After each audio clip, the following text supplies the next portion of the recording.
You're watching SuckProfessor. Hello everybody, it's me, Hank. I'm joined by... James. Hey, James. So this video is about explaining what the hell Littlefinger is up to. James and I do a long discussion shot by shot, and last week in Season 6, Episode 4, Book of the Stranger, Littlefinger appears, and he's manipulating things, as he always does, and we're all like, what the hell is he up to? I think people are a little confused about what Littlefinger's motivations are. At least we were at first. We were, yeah. All right, so James, we're going to show what happened last week with Littlefinger a little, and then we're going to circle all the way back and kind of try to fill people in, so they're not as confused as we were. So Littlefinger comes into this scene with slightly older Robin Arryn, and he manipulates Sir Royce, first of all. The whole situation he manipulates. Well, he more so threatens Sir Royce. Threatens, but... He shows his hand of power over Robin. Yes, yeah. He reaffirms that he's the one kind of the puppet master. Right, and he can have him killed at his single word given to Robin. Yes, and so then he delivers this lie to Robin about where Sansa is. It's not about where there's a lie, it's about what's going on, because he's actually placed her there. So, but he doesn't tell him that. So here's video. I bring good news. My friends in the north tell me Sansa has escaped Winterfell. I expect she's headed to Castle Black, where her brother serves as Lord Commander. But she won't be safe there. Not with the Boltons after her. Okay, so he's telling him that because he wants him to commit troops. Right, he wants the armies of the Vale to lead an assault on Winterfell. Yeah. Yeah. And we'll find out why.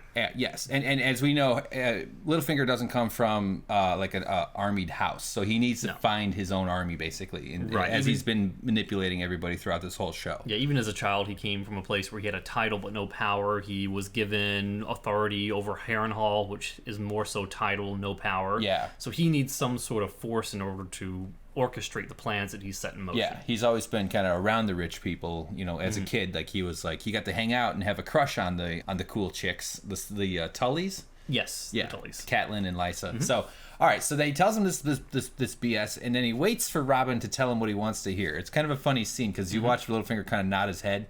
So here he goes. She's my cousin. We should help her. That was my instinct as well. Smart. All manipulators make you think it was your idea, right? In a way that validates your ego. So he did that to Robin. He got what he wanted. Robin said, all right, let's go rescue Sansa. And so Littlefinger tells... Gather the Knights of the Vale.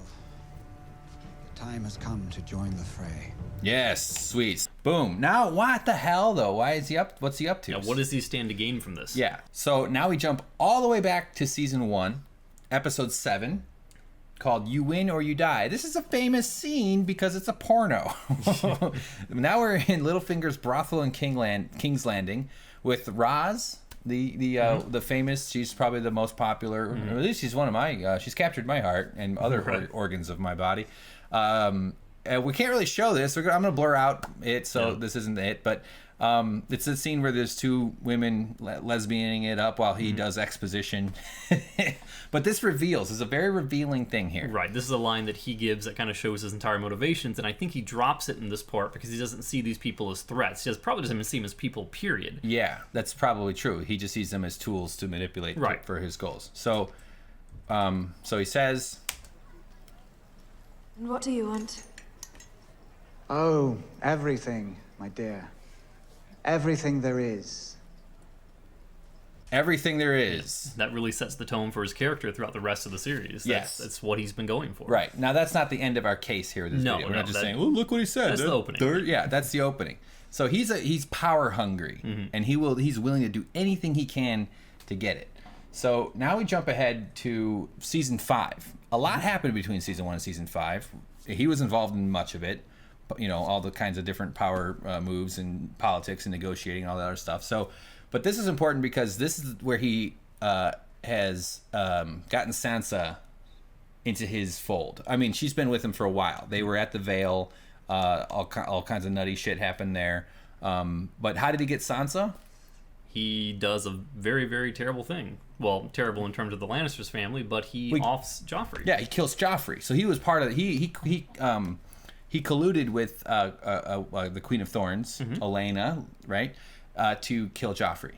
Right, simply to release Sansa from the hold of the Lannisters so that he will have this piece in play on his chessboard of Game of Thrones. Right. So exactly. And he was also partially motivated because of his sort of childhood frustrations and infatuations with Catelyn Stark and Lysa, because there was a whole conflict with Brandon. A northerner with a jaw like an anvil. Who was Ned's brother. Right. They had a fight. He barely survived. Right, he challenged Brandon to a duel Yeah. once he found out that Brandon was betrothed to Catelyn. So, he gave me a nice little scar to remember him by, and off they went. And that And I goes have back that. deep history because, Right. and then after that, at some point, Brandon was killed in a thing, and that's what triggered Robert Baratheon and Ned Stark to rebel against Robert's rebellion. the Targaryens. So that goes back all the way. I'm only explaining it to show how deep his feelings go for the Stark family. And he's now, Well, Sansa's- specifically for Catelyn, he doesn't care too much for Lysa. I agree, Although yeah. Lysa was infatuated with him, he did not reaffirm her affections. But he used that. He used he Lysa's- used it to his advantage, absolutely. Exactly, for sure. All the way up to the point where he pushed her out the moon door. Yep.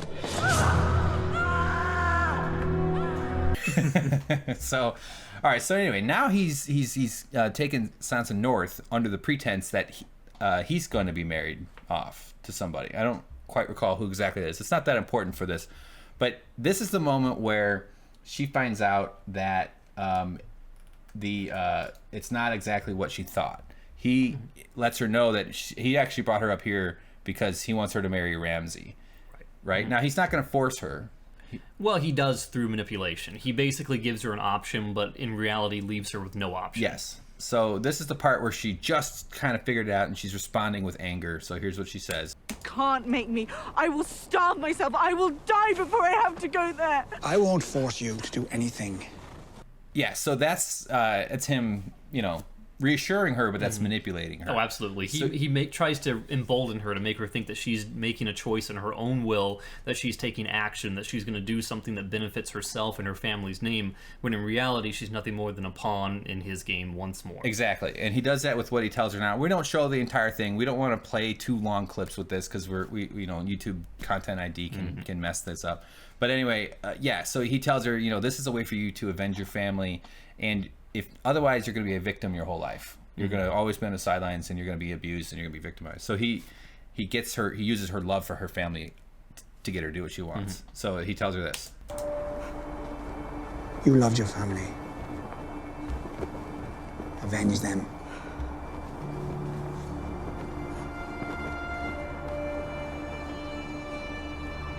And her body language, the way she kind of relaxes, is her consent that, okay, fine, I'll do it. She's no longer resisting. Also, he needs another ring. He's missing one here, and he needs one for the thumb. And he needs 10 for his toes and a couple earrings. Yeah, and the messed up thing about this is that he legitimately has feelings for Sansa based on his infatuation with Catelyn Stark in the past. Yeah. But despite that, he still places her in a situation where her life hangs in the balance, where he knows Ramsay is a madman. He knows the Boltons are not good people. Right. You can tell that by looking at their banners. Yet he throws her in there just to get what he wants. Yeah. I mean, this is executing He's ruthless. a plan all the way back to killing Joffrey off, and yeah, it's crazy. He's very ruthless. He killed the knight who escaped. That's one scene where he has this man shoot the dude in the face. Wait. With the crossbow right after he delivers Sansa off the boat. So now we're jumping ahead 3 episodes. Season 5, episode 6. He's in King's Landing. This episode's called Unbowed, Unbent, Unbroken. He's meeting with Cersei. She's drunk as usual. I noticed she's never without holding a wine up to her lip and sipping it as she plots, as she ponders Kind of her and thinks. signature move. Yeah. Hey, it's been my signature move, but with Capri Suns. So they're having the first half of the scene is him kind of reassuring her. He's sort of filling her in on some details, but mostly it's him reassuring her that he's loyal to the Lannisters. He's always been loyal to the Lannisters, and that she's got nothing to worry about. Young Lord Robin heeds my advice, and I have always counseled loyalty to the throne. Good. Right, but after that's done, he has to remind her that his loyalty does not come for free. There's a price associated with it, and he lays out his wants and demands out in the open. Yeah, Yeah, and now that he has Robin Arryn's ear, he's sort of, like we said, he's the puppet master of the Vale. He has influence more now. I mean, she knows that he's kind of calling the shots, even though he's not the Lord of the Vale, but his will is essentially expressed through how he manipulates Robin. So in this scene, he just told Cersei that he knows where Sansa is. Yeah, because she's been looking for her, and he also says, I couldn't find Arya, but hey, I got good news. I found Sansa. You're going to love this. Through good sources, which happens to be himself. Yeah, but... he can't reveal that. No, right. And it's when she finds out that the Boltons have turned on her, that he's letting her know that the Boltons have thrown their hat in with the Starks. Right, and it's important to note that the relationship between the Lannisters and the Boltons was that Roose Bolton became Warden of the North in exchange for murdering Robb at the Red Wedding. Yeah. That was the catalyst that gave him that title. Yeah. And now he's planting the seed in Cersei's head that the Boltons are now traitors for engaging in this relationship with Sansa. Yeah, I'd almost say he's planting a pretty well-grown sapling. Yes. That's more than a seed. All right, so this is him telling her that Roose Bolton is going to marry Ramsay to Sansa. They tell me Roose Bolton plans to marry her to his son, Ramsay, a bastard recently legitimized by King Tommen. Roose Bolton is Warden of the North by the grace of my father. Indeed. Ooh, she's pissed. Right, and this is incredibly important because it goes back to tell you that what is true power in Game of Thrones? Power is convincing the people that you have power. Power is influence. And if you don't have that, you really have nothing. So what she's saying here is that Roose was Warden of the North because of a decree by Tywin Lannister. Yeah. And that the Boltons gain legitimacy by having Sansa Stark with them. And as long as they have Sansa, they have legitimacy to the title of Warden in the North, and the northern houses will acknowledge them as rightful holders of that title. Yeah, she is a stronger cement for the loyalty of the northern houses than a dead Tywin's promises. Right, that is the entirety of her significance to Littlefinger at this point. That's the whole reason he killed Joffrey. Sansa's significance. Yes, yeah. That's the reason he killed Joffrey. That's the reason he put her in the hellhole that is Winterfell with Ramsay. Right. So he kind of explains that. We were fools to trust a turncloak. Marrying his son to the last of the Starks gives him more legitimacy in the North than an alliance with a hated southern house. All right, so that's pretty much what we just described. With the hated southern house being the Lannisters. Yeah, the North doesn't like the Lannisters, and so for the Bolton, so we don't need to repeat ourselves. So, all right, so now she's fuming. Right. She's pissed. Because she has no love for Sansa because of her suspicions that Sansa was involved in the murder of her son, Joffrey. Yeah, she's just received two big wounds. Sansa and the Boltons turning on her. So it's all coming into his hands. So this is play. And, Play-Doh? What am I thinking? Play-Doh. And Littlefinger knows this. He knows that Sansa is no friend of Cersei. Yeah, and he knows she'll make emotional... Right, and that Cersei will do anything to get revenge. Yeah. That's the kind of person she is. Yeah. So she will be more malleable to his demands for something at the end of this. Yeah. So he mentions that he is aware of Stannis' army is also coming in against Winterfell, and he's going to use this to his advantage in dealing with the Boltons. Yeah, so he's kind of like, all right, you're pissed, but here's how this works to our benefit, because here's what else is going on. Stannis is on his way, and Stannis Baratheon was also a traitor, marching with his army on Winterfell. Let Stannis and Roose battle. Let the enemies of the throne slaughter each other, and when they're done, seize Winterfell from whichever thief survives. Okay, that's actually pretty reasonable, Right. and presenting it to her this way, it's like, okay, well, let's let them weaken each other, and then we're strong. We're the Lannisters. and this is we all swoop in. So this is all building up to Littlefinger asking Cersei for something that only Cersei can provide to him. Or at least only what the seat of power, the central government, if you will, has to legitimize for it to have any lasting meaning. Right, but in order to get this out of her, he has to present her with a problem that only he can solve. Right. And that's what he's doing now. He's setting up this whole conflict so that he can come in, swoop in, save the day, solve an issue for Cersei, and get what he wants at the end of the day. Yeah. So he tells her that he's got the armies of the Vale, because she's like, you're just a merchant. Forgive me, Lord Baelish. You have a reputation as a moneylender and a brothel keeper, not a military man. Brothel man. You're a brothel man and a merchant, and you're not known as a war... Coin lender. Yeah, coin lender. She's like, you're not known as a military guy. And he goes, I've got the Vale. And they're trained fighters, and they're strong, and I'm in charge of that. Yeah, and not only are they trained, but they're trained to fight in the snow in the winter, and winter is coming. Yes. Yeah, exactly. So now he names his price, right? She wants to know, okay, fine, if this works, what happens? And this is what his real motivation is. He says it in very plain language. Here it is. And if you succeed? Name me Warden of the North. Boom. Warden of the North.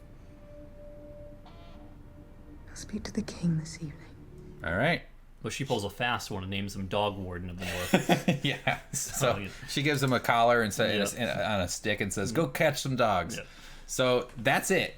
It's complicated into how he's manipulating it all, but he wants to be the number 2 or 3 guy on the continent of Westeros. Right, and we're not naive enough to think that he's going to stop there. This guy, once he has power, he's always going to want the next best thing, the next step up. He's going to go for whatever more lands and titles he can accumulate. So we'll have to see where he goes from there. If he gets to where he thinks he's going to get. I mean, everything has worked so far. Yeah, and one thing we haven't talked about is that where is Sansa in the plans right now? Her main significance was to get Cersei on board with giving him a title in exchange for sacking Winterfell. Yeah. And Sansa gives legitimacy to the Boltons to hold the title of Warden of the North. Right. So I think that if he were to step in as Warden of the North in Winterfell, he would need her influence again to legitimize his stake to the same claim. So I think there is some motivation for him to keep her alive in this. Yeah, because we were talking about this, kind of working it out, and we're like, well, no, he doesn't want her to die. No, he still legitimately she might die. does. Yeah. He's putting her at tremendous risk, knowing that she's with these maniacs and that it's going to get kind of messy. But yeah, you're totally correct. That's a very probably accurate prediction. Yeah, and the thing is, he never does anything for any other reason other than the fact that it benefits him. He will keep her around simply because it presents an advantage to him. The moment she becomes useless, I think that he would very quickly cast her off into danger if it means gains for himself. Yeah. So I think she's going to be kept in safety. Right. Of course, we've got a fight between Jon Snow coming down when the White Walkers are going to show up, and Daenerys has a Dothraki horde and a bunch of 3 dragons, and the Dorne they're going to do something crazy, and Theon's probably going to put his dick on a spear and go charging into the battle. A little late for that. Well, it's at the castle. His sister has it. Yeah, it's above the fireplace. Yeah. So it's all going to go to, who knows where the hell the whole thing's going to go down. So it'll be really exciting to find out. But anyway, I hope that was clear. We try to stay true to the story and everything. We're not too crazy about, being the historians of Westeros or anything like that. But we want people to kind of figure this Baelish guy out, because it's not obvious. He kind of got it all kind of comes out, but once you actually look, it's like, oh, that's it. It's exactly it. If you look at his psychology, you think about it, he comes from a little tiny place, the Finger Islands, I believe it is. Yeah. From a family that has no power whatsoever. He's a lord of nothing, although he is a lord. Mm-hmm. He gets an embarrassing nickname, Littlefinger, which diminishes him in front of the eyes of the woman he's infatuated with. Yep. He's been belittled his entire life. He's been told that he's lesser than other people, so that drives his ego, that drives his lust for power, right? And that he'll never be able to quench. And he worked his way into the small council as as one of the more successful and influential businessmen in King's Landing. Mm-hmm. Being a brothel owner gives you lots of leverage over politicians, because you have all their dirty secrets. But then that got cut short when the High Sparrow came into power and kind of trashed his brothel, and he was like, okay, I need to move on beyond this. Yeah. And he took risks, man. And Lady Olenna and Marjorie, they know that he was involved in killing Joffrey, so maybe they'll spill the beans on him or something. I remember he even sold his best woman, Roz, to Joffrey as a plaything. Yeah. He's a ruthless killer. Yeah. And for that alone, I hate him. She's got an amazing Instagram, by the way. Esme Bianco or Blanco. I don't know what they're, but it's pretty. She is boy. Wow. Woo-hoo-hoo. Okay. Well, there you go. What an awkward ending. Thanks for finding our channel, guys. If you want to watch our longer recaps, check us out. We've got links in the description. But and I think we're going to do some more of these kind of discussion videos too. And if we're wrong about anything, please let us know. Oh yeah, weigh in. Let us know what you think. Tell us we're idiots, but be cool. Don't be a dick. All right, coming up in our next video, how the hell did Podrick become such a good fighter? No, we're not really going to do that one. We'll see you guys every Monday morning with our recaps, and until then, Excelsior! Sword. Goodbye. Bye, James. Thank you.